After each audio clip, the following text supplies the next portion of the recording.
ఎగిరేసిన మొగోని mister Gandhi.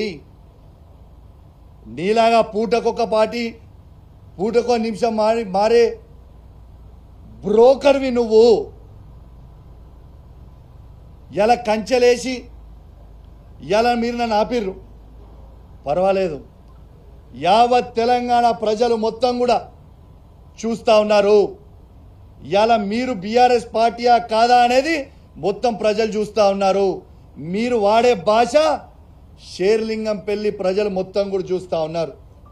ఇంకోటి కూడా చెప్తున్నా మిస్టర్ గాంధీ గారు, నేను ప్యూర్ తెలంగాణ గడ్డ మీద పుట్టిన బిడ్డని. ఏడు నుంచో వచ్చి మా గడ్డ మీద కూర్చొని నువ్వు సవాల్ విసురితే చూసుకుంటా ఊకోనికే ఇక్కడ భయపడతామనుకున్నావా ఏంది బిడ్డ? ఇవాళ కేసీఆర్ గారి నాయకత్వంలో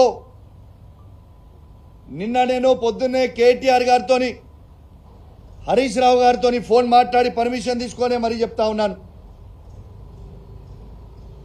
రేపు పొద్దున 11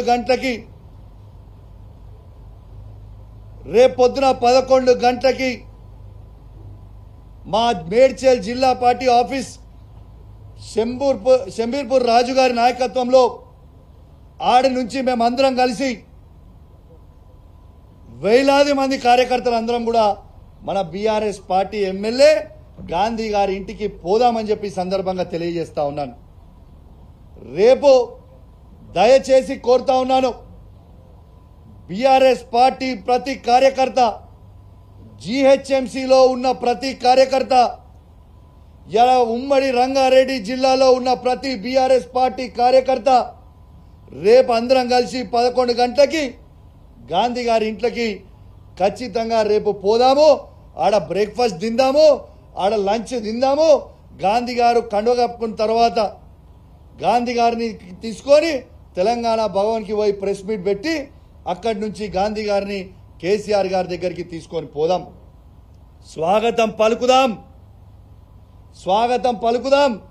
దయచేసి కేసీఆర్ గారి మీద ఉన్న అభిమానం ఉన్న ప్రతి కార్యకర్త, కేటీఆర్ గారి మీద అభిమానం ఉన్న ప్రతి కార్యకర్త, హరీష్ రావు గారి మీద అభిమానం ఉన్న ప్రతి కార్యకర్త అందరం కూడా పెద్ద ఎత్తున రేపాడికి పోదామని చెప్పి సందర్భంగా తెలియజేస్తా ఉన్నాను. రేపు 11 గంటలకి ఖచ్చితంగా 11 o'clockకి మేము రేపు శంబూర్పూర్ రాజు మన మేడ్చల్ పార్టీ ఆఫీస్ దగ్గర నుంచి స్టార్ట్ అవుతాం. ఆయన ఇల్లు అదే జిల్లా కిందికి వస్తుంది, ఆడికే పోదాం. ఆడి నుంచి అందరం కలిసి ఆ ఇంటికి పోయి స్వాగతం పలుకుదాం.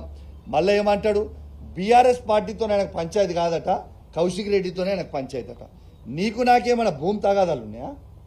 నీకు నాకేమైనా అన్నదమ్ముల పంచాయతీలు ఉన్నాయా? ఎస్, నేను అడిగింది ఏంది, నువ్వు చెప్పే జవాబేంటిది, నువ్వు మాట్లాడేది ఏంటిది? నిర్సిగ్గుగా నిర్లజ్జగా నువ్వు మాట్లాడే మాటలు యావత్ తెలంగాణ ప్రజలు మొత్తం కూడా వింటా ఉన్నారు. అసలు నువ్వు బీఆర్ఎస్ బీఫామ్ మీద గెలిచి కాంగ్రెస్ పార్టీలో చేరనికి నీకు సిగ్గనిపిస్తలేదా? ఎట్లా ఈ కష్టకాలంలో పార్టీ వదిలిపెట్టి పోవాలనిపిస్తూ ఉంది? అంటే మీ వందలాది కోట్లకి అమ్ముడు పోడు, మీ భూ పంచాయతీలు ఏడని నియోజకవర్గంలో ఉంటే అవి పోయి సెటిల్ చేసుకోవడానికి కోసమో మీ స్వార్థం కోసం తప్పితే కేసీఆర్ గారు నీకేం తక్కువ చేసిండు, నీ నియోజకవర్గానికి ఏం తక్కువ చేసిండు? ఈ నియోజకవర్గాన్ని మొత్తం భారతదేశమే తిరిగి చూసే విధంగా అభివృద్ధి చేసిండు కదా కేసీఆర్ గారు. ఇలా ఖచ్చితంగా సరే, నువ్వు ఇంత పెద్ద పెద్ద మాటలు మాట్లాడుతున్నావు కదా, ప్రజాస్వామ్యంలో తన్నుకునుడు గుద్దుకునుడు పెద్ద ఇష్యూ కాదు. నిజంగా తన్నుకుందామంటే రా, నువ్వు ఒక్కనివిరా, నేను ఒక్కని వస్తా, ఇద్దరం తన్నుకుందాం, ఆడ తీసుకుందాం, ఎవరికి బలవంతులో చూసుకుందాం, అదేం ప్రాబ్లం ఏం లేదు. కానీ ప్రజాస్వామ్యంలో అది ఒప్పుకోరు కదా. నీకు దమ్ము ఉంటే, నువ్వు మొగోనివే అయితే, నీకు చీమురు నెత్తురు ఉంటేనే నీ ఎమ్మెల్యే పదవికి రాజీనామా చేసి మళ్ళీ బై ఎలక్షన్కి రా, వచ్చి గెలిచి చూపి నువ్వు దమ్ము నోనాలి, అప్పుడు ఒప్పుకుంటాను. రిజైన్ చేయి, నీకు దమ్ముంటే నువ్వు రిజైన్ చేయి అంటున్నా నేను. నీకు దమ్ముంటే నువ్వు రిజైన్ చెయ్యి. Come will go for election, ఆడ చూసుకుందాం. అది నిజమైన ప్రజాస్వామ్యం కదా. నీ దమ్మేందో, మా కేసీఆర్ నాయకత్వంలో మా దమ్మేందో మేము చూపిస్తాం. You please resign. Straight answer. నువ్వేదో తిట్టి డైవర్ట్ చేసి టాపిక్ ఏదో చేద్దామన్నా నాకు ఐ వాంట్ స్ట్రేట్ ఆన్సర్. నువ్వు బీఆర్ఎస్ పార్టీ ఎమ్మెల్యే అయితే మీరు రాండి, స్ట్రేట్గా టీఆర్ఎస్ భవన్కి పోదాము, తెలంగాణ భవన్కి పోదాము, ప్రెస్ మీట్ పెడదాము, అక్కడి నుంచి కేసీఆర్ గారి దగ్గరికి పోదాము. లేదు అంటే నువ్వు కాంగ్రెస్ పోయినావు నువ్వు అనుకుంటే చక్కగా రిజైన్ చేయి, ఎలక్షన్కి పోదాం, నీ దమ్మేందో మా దమ్మేందో చూసుకుందాం. రేపు మాత్రం ఖచ్చితంగా ఇవాళ పోలీస్ నిర్బంధంలో నన్ను ఆపినో, నన్నే కాదు మీడియా వాళ్ళని కూడా లోపల రానియలే, చాలాసేపు మీడియా వాళ్ళని కూడా లోపల రానియలే మీరు.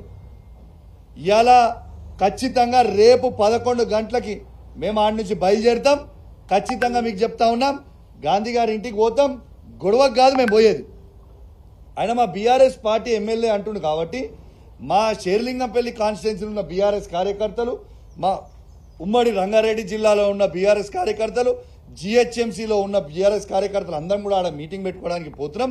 ఆయనకు స్వాగతం పలికి తెలంగాణ భవన్కి తీసుకొచ్చి మళ్ళా కేసీఆర్ గారి దగ్గరికి తీసుకుపోతామని చెప్పి సందర్భంగా తెలియజేస్తా ఉన్నాను.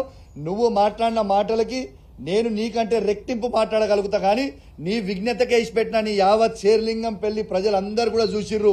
మైనంపల్లి హనుమంతరావు కూడా అల్వాల్లో మీటింగ్ పెట్టినప్పుడు ఇదే విధంగా కేటీఆర్ గారిని నోటికొచ్చినట్టు దూషించిండు. 50,000 మెజారిటీతో ఓడిపోయిండు. నెక్స్ట్ నీది కూడా గదే గతి పడుతుందని చెప్పి సందర్భంగా తెలియజేస్తూ సెలవు తీసుకుంటా ఉన్నాను. జై తెలంగాణ, జై కేసీఆర్.